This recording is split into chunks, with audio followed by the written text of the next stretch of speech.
तो इस मौके पर कैबिनेट मंत्री स्वतंत्र देव सिंह ने कहा है कि योगी सरकार समाज के सभी वर्गों के उत्थान के लिए काम कर रही है और अगले 5 साल में सरकार किस तरह से काम करेगी ये भी हम आपको बता दें। सरकार के 6 महीने पूरे हो गए हैं, क्या कुछ कहेंगे? देखिए, आज पंडित दीनदयाल उपाध्याय की जयंती के अवसर पर सभी को शुभकामनाएं देता हूं। जो पंडित जी की सोच थी, आज वह 8 सालों से आदरणीय नरेंद्र मोदी के नेतृत्व में राज्य में 5 सालों से और इधर 6 महीने से जिस प्रकार की 6 महीने से जमीन पर काम उतरा है, सभी विभागों का जो लक्ष्य लोग लिए थे जमीन पर उतारने का काम किया, यानी 5 साल का जो रूपरेखा है पूरे राज्य का, वह 6 महीना में उस जमीन पर हम लोग उतार कर जो सोच थी पंक्ति के अंतिम व्यक्ति की और गांव गरीब किसान की खुशहाली के लिए, झुग्गी झोपड़ी का इंसान, आदिवासी, वनवासी, युवा, महिला, व्यापारी, सभी के खुशहाली के लिए हम लोग काम कर रहे हैं।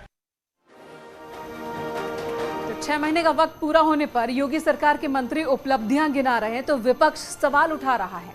हालांकि सुहेलदेव भारतीय समाज पार्टी के सुर बदले हुए नजर आ रहे हैं।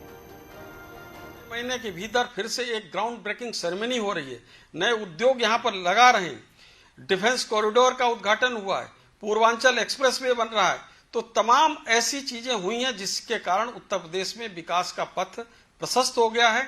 उत्तर प्रदेश 2017 से पहले 3 लाख करोड़ का इनका इकोनॉमी थी, बजट था, पर आज 6,15,000 करोड़ का हमारा बजट हो चुका है। सुहेलदेव भारतीय समाज पार्टी इस 6 महीने के कार्यकाल को इस नजरिए से देखती है कि जिन मुद्दों को लेकर के माननीय ओम प्रकाश राजभर जी संघर्ष करते हैं, उन मुद्दों को भी सरकार ने छूने का प्रयास किया है। चाहे वो सामाजिक न्याय समिति की रिपोर्ट हो, चाहे राजभर को एसटी में शामिल करने का पहल हो, तो हमको तो लगता है 6 महीने में अगर सरकार यह काम कर रही है या उस पर पहल कर रही है तो बेहतर ही काम कर रही है। बेटियों पे अत्याचार और बलात्कार, अपराधी कर रहे हैं मौज, जनता कर रही है चित्कार, तबादलों में भारी भ्रष्टाचार, दलित मंत्री अपने उत्पीड़न की कर रहे हैं गुहार, किसान भूखे मर रहे हैं, खा रहे हैं लाठी युवा जो मांग रहे हैं रोजगार। बस यही है 6 महीने की योगी सरकार। जब से योगी सरकार दोबारा आई है, प्रदेश में महिलाओं के प्रति अत्याचार, अनाचार, दुराचार, गैंग रेप इतने बढ़ गए हैं, अपराधी इतने बेखौफ हो गए हैं कि महिलाओं के साथ दुराचार करके उनको पेड़ पे टांग दे रहे हैं। अपहरण बढ़े, लूट बढ़ी, भ्रष्टाचार चरम पर आया, ट्रांसफर और पोस्टिंग में मंत्री और अधिकारी एक दूसरे के सामने हुए। नए डीजीपी की नियुक्ति को लेकर यूपी सरकार की तरफ से भेजे गए प्रस्ताव पर यूपीएससी ने सरकार से कुछ सवाल किए हैं। दरअसल योगी सरकार ने नए डीजीपी की नियुक्ति के लिए लोक सेवा आयोग को कुछ नाम भेजे थे, जिसे लेकर सवाल पूछा गया कि आपने पिछले डीजीपी को कार्यकाल पूरा होने से पहले क्यों हटाया था।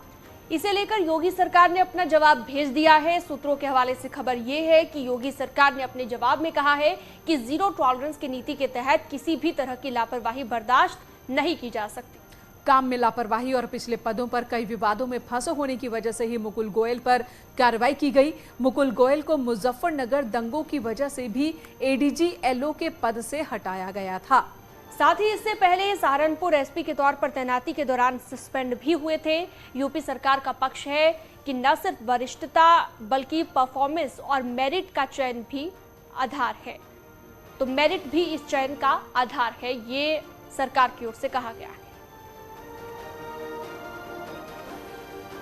अगली खबर है अलीगढ़ के पिलखना से, जहां पर एक मस्जिद को ही बेच देने का मामला सामने आया है। प्रशासन ने मस्जिद बेचने वाले लोगों के खिलाफ मुकदमा दर्ज करने के आदेश दिए हैं और आरोप के मुताबिक मोहम्मद असलम नाम के व्यक्ति पर चंदे के पैसे से अपने खेत में मस्जिद बनाई और उस बाद में उसे बेच दिया। जबकि 1992 एक्ट के मुताबिक प्रशासन की अनुमति के बिना ना तो मस्जिद का निर्माण हो सकता है और न ही मंदिर का, लेकिन इसके बाद भी पिलखना में बिना अनुमति के सड़क किनारे एक मस्जिद बनाई गई। बाकायदा चंदे के पैसे को इकट्ठा कर मस्जिद बनाई गई और मस्जिद बनाने वाले ने इसे बेच भी दिया और उसके बाद मस्जिद बनाने वाले लोगों ने इसे बेच दिया, अलीगढ़ से फरार हो गए। एडीएम वित्त और राजस्व ने इस मामले की जानकारी डीएम को दी, जिसके बाद डीएम ने एसडीएम को मुकदमा दर्ज करने के निर्देश दिए। तहसील कोल के ग्राम पिलखना का प्रकरण है। अभी उसमें यह संज्ञान में आया कि कोई मोहम्मद असलम नाम के व्यक्ति थे, उन्होंने अपने खेत में मस्जिद बना रखी थी और जांच के दौरान पता चला कि वहाँ पर बनी हुई थी। स्टाम्प का प्रकरण था, उसको अन्य संवेदनशीलता के दृष्टिगत और कानून व्यवस्था के दृष्टिगत चीज़ों को जो है संज्ञानित कराया गया है, संज्ञान में लिया गया है। इस पर अभी जांच चल रही है।